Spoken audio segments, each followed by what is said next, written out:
Alondra Montes, welcome to Live from the Heartland. Thank you for having me here.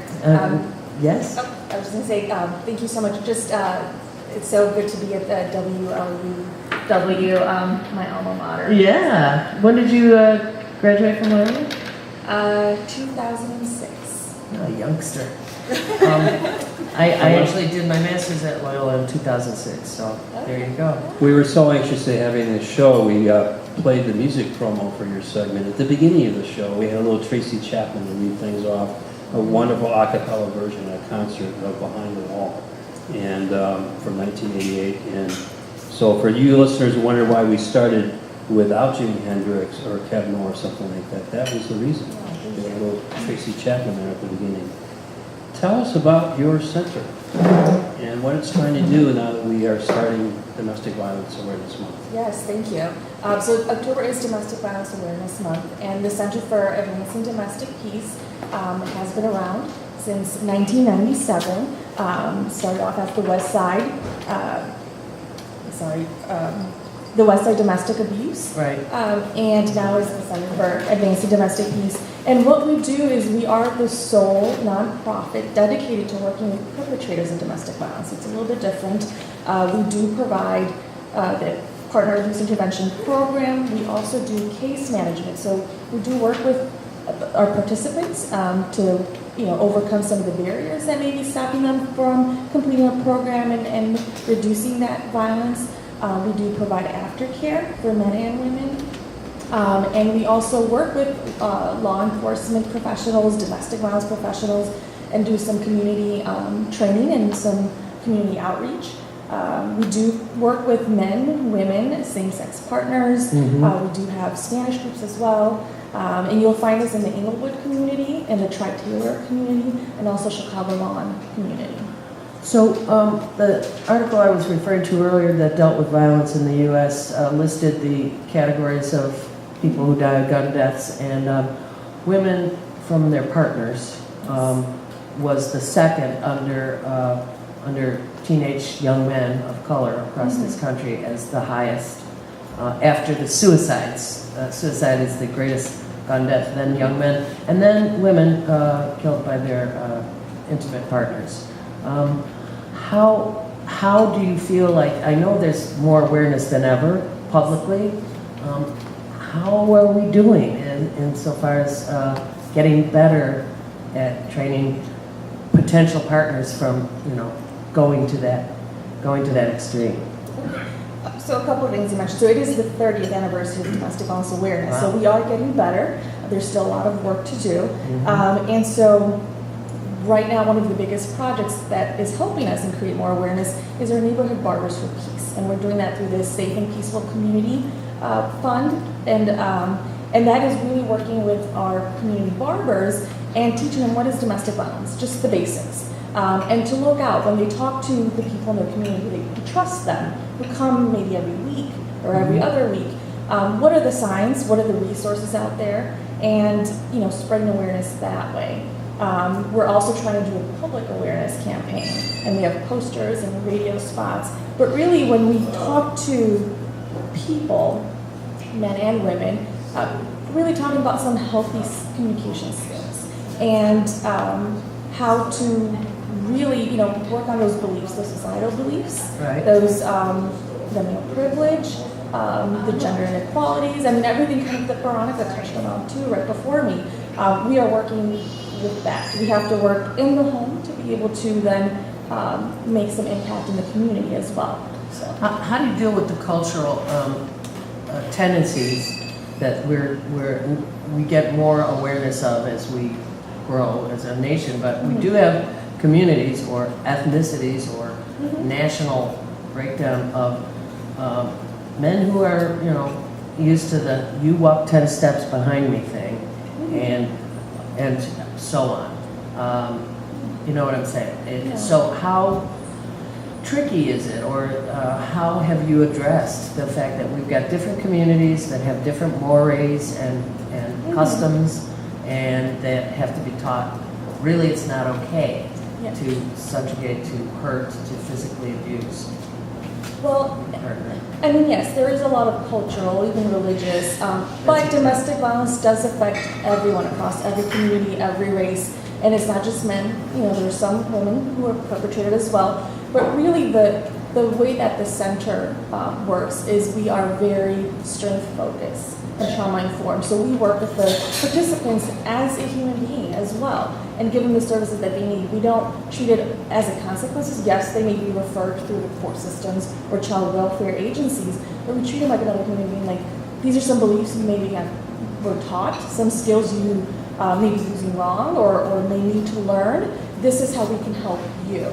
And really, the person has to want to change for it to really work. Right. But we are working with them just as people, just like a domestic violence victim service agency would work with people. But we are starting at, where domestic violence starts, the perpetrator. Sounds like you're the right person for that I'm curious job. to know why other organizations that are concerned with domestic violence have not addressed the abusers yet.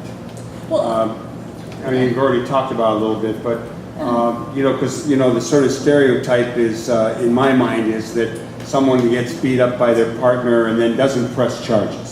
Like in a lot of the detective shows, I'm not going to press charges. And so you've decided that you're going to really talk to both sides of the argument. a little, yeah. So there's a lot that you said there. Usually I try to run a lot of stuff together. One that he gets his information from detective saws. So let me dissect that a little bit. One, there are many reasons as to why a victim may not press charges. There's fear, there's money, there's children that they're concerned, and there's love most of the time, at least on her side or the victim's side. Really in the domestic violence field, we want to empower victims and survivors to make their own choice when they're ready. We just want to provide the resources. And also, there are other agencies working with perpetrators, but we're the only ones dedicated to working with them. They may have victim services and other services, but we really are focusing at, the source. And Does that work tell you that we should be teaching kids at an early age about this stuff? Most definitely. Yeah. I think, because like I said, a lot of it is the beliefs when they're growing up, Right. Of what the men's role and women's role should look like. A lot of it is the communication skills. Over 80% of our participants have children. And at least one of them, because I've done the direct service, both victim services and partner abuse intervention services, and one of the clients, almost as he was ending his 24 weeks, was like that this program has changed his life, that the communication with his partner has been so great, but what shocked him the most was with his children. His children were not This afraid gives me the from him, chills. when he came home from work. They actually wanted to talk to him, and that's just because he changed the way he communicated with them through what he learned at the program. This is really good I'm work. intrigued with this grassroots approach that doesn't go through a church or another social service agency, but barbers. And my first question was, how many barbers are left? But I'm realizing in the communities you're focused on, there may be, in fact, a lot of barbers still left, and that is a critical kind of social hall. Done the outreach to the barber. How is it working? How many people are deciding they want to sign up for a 24-week course? Well, I'm not sure if direct referrals from the barbers. Really, we're trying to make sure people are aware of what domestic violence really is. It's not just physical abuse, it's power and control, it's verbal abuse, it's economic abuse. And so those are things that are barely coming to light now, into awareness. And so we're really empowering them to have these resources. And they're talking to the children. A lot of the people who go in for a haircut bring their children to the barbershop, so that the children are listening. And even though this is just an initiative, a project we just started, the thing is these barbers are really interested in continuing this. This also mirrors the work of domestic violence workers to do the same thing with salon workers, right? Yes, that is correct. Who are often a very emotional contact point for a lot of women, specifically I'm talking now. And There are ex-salons these days too, that do men and women. Thank you, Michael. Well, like Never mind, that was there's enough. one in Rogers Park. Anyway, that's so it does mirror that that effort, only with barbers. Yes, I mean, one of our things is we really want to get into the community, to be able to have, domestic violence, get to the source, and not just the community violence, but, I mean, they go hand in hand. Yeah. The homes and the community. And so the thing with the barbers is they've been there, most of them are from Inglewood or, the South Side. They've been there for years, so they know their community. And they are also probably the people that the customers trust with their problems or with the issues. And so to be able to empower them and then give them the resources to, know the correct ways to help someone who's either being a victim or who's possibly perpetrating. I think that's powerful. That's the start we want. So it mirrors that, but there's a little bit more to it. There's more education going on. So part of your education work is a new marketing campaign that you've launched using Columbia College students. Yes. And we actually want to play a little public service announcement they prepared for you. Thank you. So Nolan, if you could take it away to play this little clip. We're going to try and play it for our audience here. And we're taking into account the number of seconds delayed.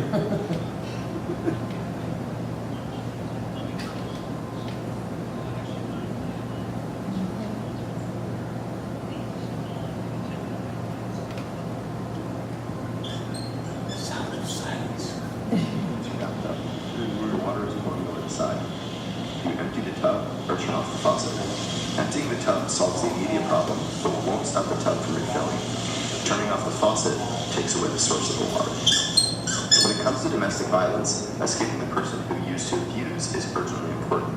It's the first step, but we also need to stop the person who abused before he or she becomes abusive again. The Center for Advancing Domestic Peace offers a program of classes to help men and women with histories of abusive behavior learn how to end their abuse and enjoy healthy relationships. Participants learn how to communicate respectfully and negotiate conflicts safely with their partners and others. Lets you focus on fixing the issue. Wow, that's pretty strong stuff. Where are you playing this? Well, I think whoever is open to playing it, I don't know if, sorry. I'm sorry, the delay keeps Do going. we have it on WLUW? We could certainly have that. Yes, of course, we'd love that. And, through these radio spots, we have had actually one gentleman actually call our office and self-refer himself and enroll in the class. So we do have some volunteers that come in and want to improve their communication skills and their relationships. So it is powerful. I want to reinforce part of the challenge you're up against, even after 30 years of growing public awareness. Have you been following the Harvey Weinstein story at all this week? The Hollywood producer who's been accused of harassment over the years. And I read a stunning piece this morning about one of his former workers who 20 years ago decided she could not go up against this powerful guy, and really admired the New York Times reporters who finally dug this stuff out. This continues to be a significant problem even with the public awareness. That men, in particular, have too much power and money for many survivors to really go up against them. Definitely. There is, just the way I think society had been set up, and I said had because we are hopefully trying to change that. There is some inequality, there is some power, and there's just so many barriers. It was a taboo to talk about domestic violence or being a victim, a survivor. There's so many barriers to go and get an order of protection, or you work in the same place, you may lose your income.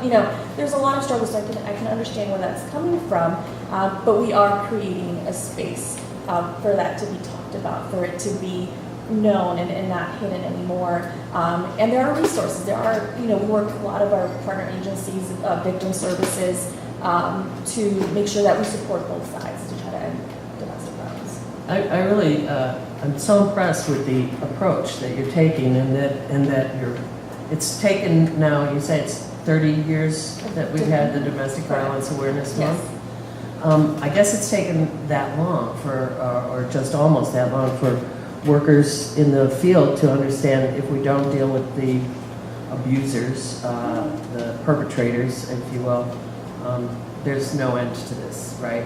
No, exactly. And I'm sorry, for almost 7-8 years, I've worked with victims, but really being able to work on this side.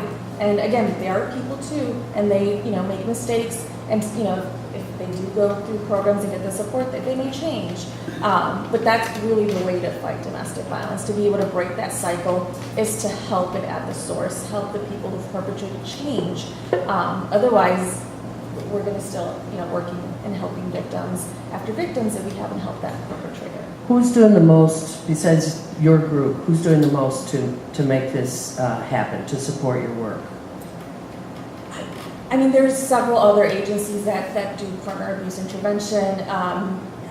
I know we're part of the Chicago Metropolitan Battered Women's Network, and so, there's other, when I worked at Citizen, no part, they also do some partner abuse services. I believe, I can't think of it, but there, if you go to, the website, there'll be links to other domestic violence agencies as well as other partner abuse agencies. But like I said, we've worked really close with the victim services to develop this program. How do people find out about you? Is there a website that we can lead them to? Sure, yes.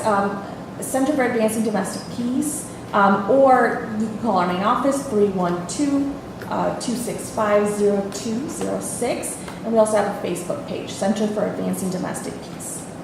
Alondra Montes, thank you so much for joining us this morning. Good luck in your work. It's a really unique approach, and I hope it takes off. Thank you so much for having me. Congratulations. We'll on see you doing again. Really essential you. stuff. All right. You are listening to Live from the Heartland on WLUW 88.7 Chicago Sound Alliance, anywhere in the world at WLUW.org.